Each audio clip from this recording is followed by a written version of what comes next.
Coba deh bayangin sejenak, spray putih bersih di rumah sakit. Kelihatannya biasa aja kan? Tapi di baliknya itu ada sebuah dunia tersembunyi, sebuah sistem super ketat yang bekerja tanpa henti, dan semuanya punya satu tujuan, melindungi kita semua. Nah sekarang, saya mau tanya nih, apa sih yang pertama kali kepikiran sama Anda saat memikirkan risiko infeksi terbesar di rumah sakit? Mungkin jarum suntik ya, atau ruang operasi? Tapi gimana kalau saya bilang, jawabannya ada pada sesuatu yang kita sentuh setiap hari di sana? Jawabannya, dan ini mungkin bakal bikin Anda kaget, adalah spray tempat tidur. Iya, beneran.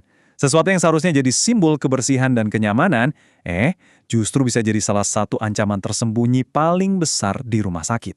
Dan ini bukan asumsi belaka ya. Lihat aja data ini. Penelitian menunjukkan mikroorganisme bahaya kayak MRSA yang kebal antibiotik atau Streptococcus itu ternyata banyak ditemukan di berbagai tekstil rumah sakit, mulai dari spray sampai baju bayi. Jadi walaupun kelihatan kinclong, linen ini bisa jadi semacam taksi buat kuman-kuman penyebab infeksi serius. Nah, karena itulah kita bakal bahas lebih dalam soal bahaya yang nggak kelihatan ini.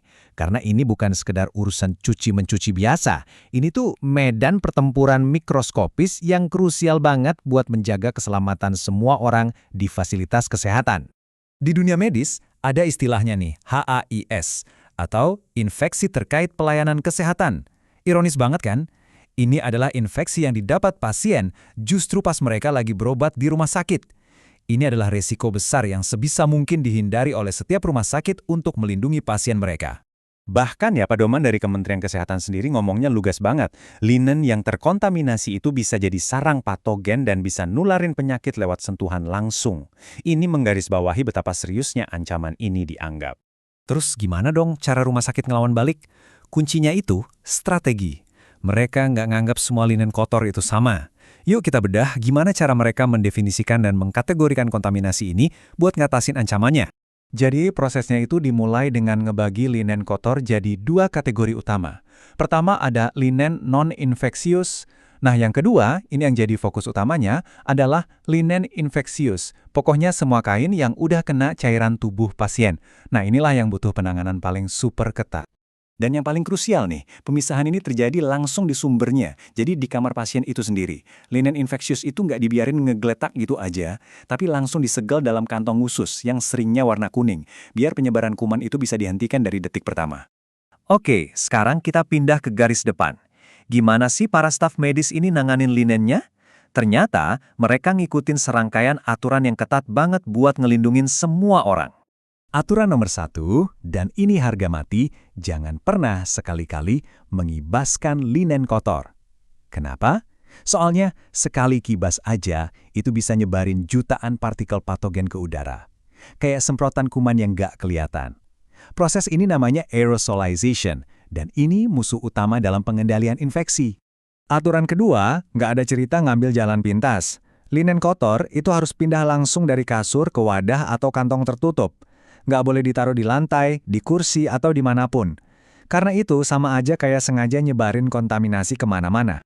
Dan aturan ketiga yang nggak kalah penting adalah ngelindungin para pahlawan di garis depan. Ya, para petugas kesehatan itu sendiri. Mereka wajib pakai alat pelindung diri atau APD setiap kali berurusan sama linen yang kemungkinan terkontaminasi. Logikanya sederhana kan? Kalau mereka sakit, siapa yang mau merawat pasien? Perlengkapan ini tuh udah kayak seragam tempur mereka loh. Ada apron dan kacamata buat ngelindungin dari cipratan, sarung tangan sebagai tameng pertama, dan yang paling penting, cuci tangan yang super disiplin sebelum dan sesudah. Ini udah jadi ritual wajib sebelum masuk ke zona berbahaya. Oke, setelah linen kotor dikumpulin dengan aman dari kamar pasien, perjalanannya belum selesai. Linen-linen ini akan memulai perjalanan dekontaminasinya. Yuk kita ikutin alurnya sampai ke jantung operasinya, fasilitas binatu rumah sakit.